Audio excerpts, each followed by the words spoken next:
कितीही म्हटलं ह्या वेळेपर्यंत आज काम उरकलं पाहिजे, ते वेळेचं नियोजन ना केलेलं कधीच होत नाही. आज सकाळी सकाळी मस्त असा पास्ता केला होता नाश्त्यामध्ये आणि आज जरा कामं उरकायला मला उशीरच होत होता. आज ह्यांना पण सुट्टी होती आणि काय झालं ना, नेमका उशिरा उठल्यामुळे कामं सगळी पडली होती. मस्त असा क्वालिटी टाईम आम्ही तिघांनी स्पेंड केला आणि त्याच्यानंतर बाहेर बघितलं तर इतकं मस्त वातावरण झालं होतं आणि पाऊस येत होता आणि इथे आल्यापासून ना मला ह्या वातावरणाशी प्रेम झालं आहे.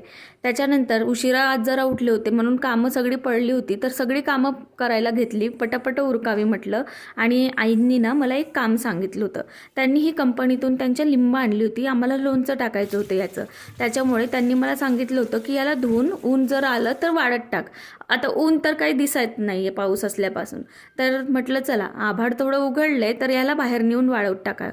आणि माझ्यासोबत जरा असंच होतं आहे, पाऊस उघडला की बाहेर कपडे नेऊन टाकावी वाळायला आणि पाऊस आला की परत बाहेरचे कपडे आत आणून टाका.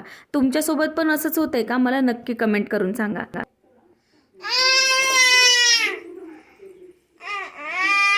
बघितली की आमच्या मॅडमची नाटकं. चिव पण आली होती तिच्यासोबत खेळायला. आज मला परत जायचं होतं शेतामध्ये वांगी तोडून आणायला. मग वांगी तोडून आणायला गेली, पण वांगी काही एवढी सापडली नाही. वातावरण इथलं पण खूप मस्त होतं. सकाळी कालवणामध्ये राजमा केला होता आणि त्याच्यानंतर संध्याकाळी आई आणि मी आम्ही दोघींनी मिळून शंकरपाळी करून घेतली आणि तळून घेतले. आणि त्याच्यानंतर बाबांनी सुद्धा आम्हाला जॉईन केलं आणि सगळं वातावरण असं झालं होतं जसं काही आम्ही दिवाळीचं फराळ करत आहे. चला आजचा व्हिडिओ इथेच संपवते. तुमचा कसा दिवस होता मला नक्की कमेंट करून सांगा. बाय.